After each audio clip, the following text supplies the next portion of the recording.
guys, this is my first video and I figured I would start off with talking about who my husband and I are, where we are in our infertility journey, and how we have gotten here thus far.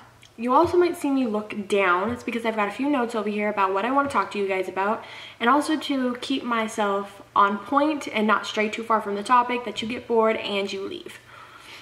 I also have a problem with talking with my hands, so you may see my hands all over the place, and I am sorry about that. So my husband and I went to the same high school together, never talked to each other. We had the same friends, but we never even acknowledged the fact that the other existed. When we graduated, he went off to the army and I went off to college. 3 years later, I had met his stepbrother, who became a very good friend of mine. And towards the end of that year, he had posted about how his stepbrother would be coming home from his tour in Korea. And being the Facebook person that I am, I wanted to see who this was. I'd never met him before. And in doing so, I thought he was extremely cute and I wanted to talk to him and get to know him. So we talked, not Facebook, but Skyped each other all the time.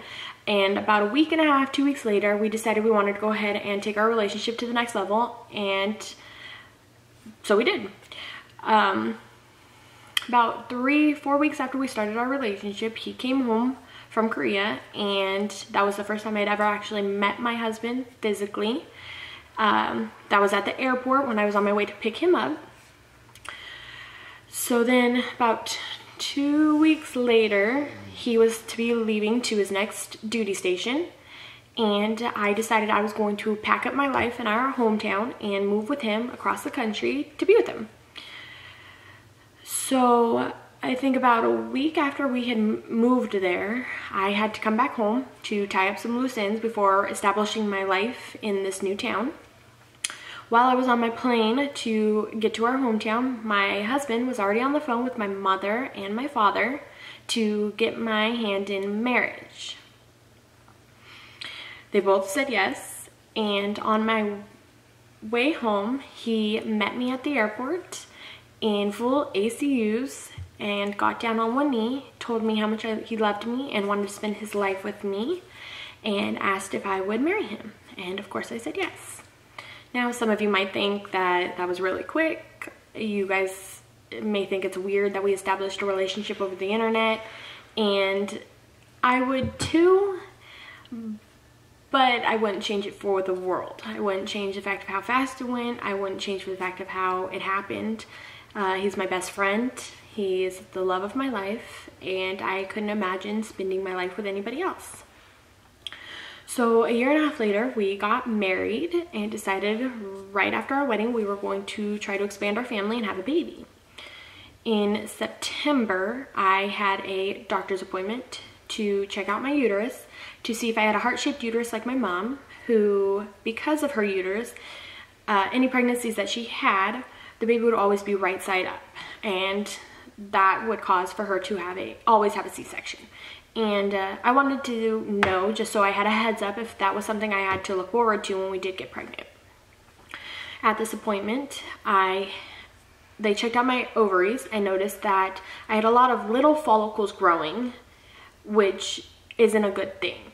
For a normal ovulating woman, she has little follicles, but always has that one dominant follicle, which has an egg in it and will release the egg for ovulation, and that's the egg that she could possibly get pregnant with.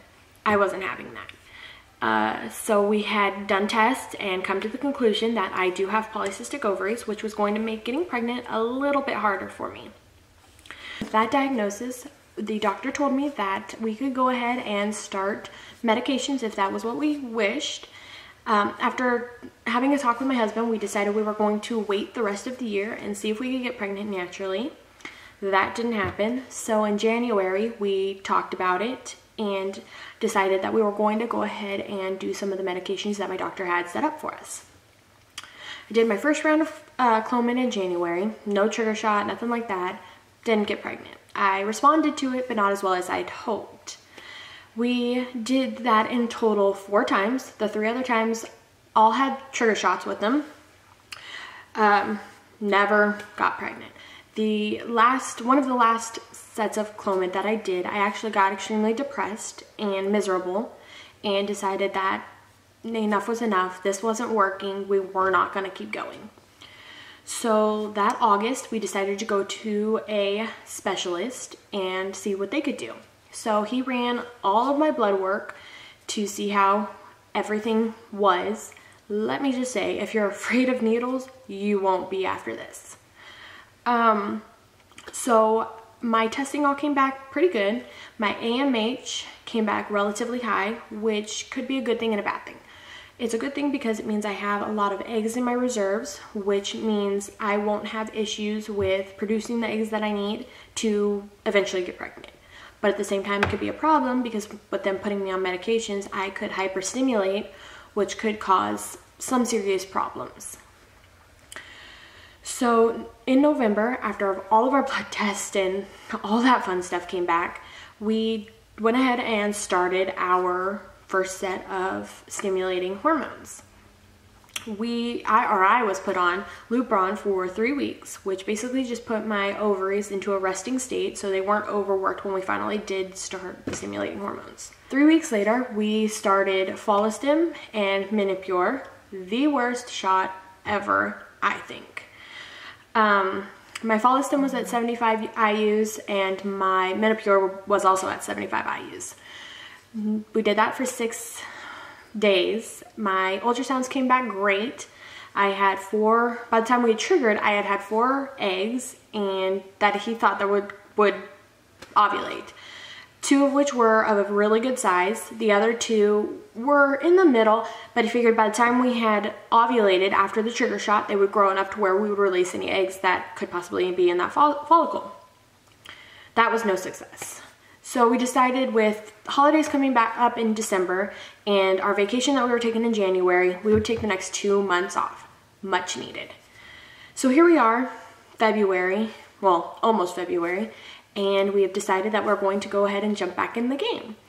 We're doing things a little bit different this time. We will be doing Follistim this time. We're going to be doing 150 IUs of it, and then we're also going to continue with the trigger shot.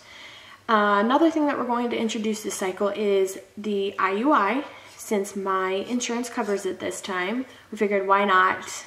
It was one more thing that could hopefully help us get pregnant. So right now we're just waiting for my next cycle to start and then we can jump back into that. If you're interested in seeing how this next cycle goes and everything beyond that, please go ahead and subscribe. You can follow my blog, which is thislifeasweknowit.com. You can also find me on Facebook at This Life As We Know It. I'm also on Instagram at thislifeasweknowit0125.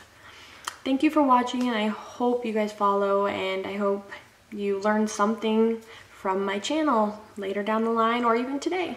Thank you.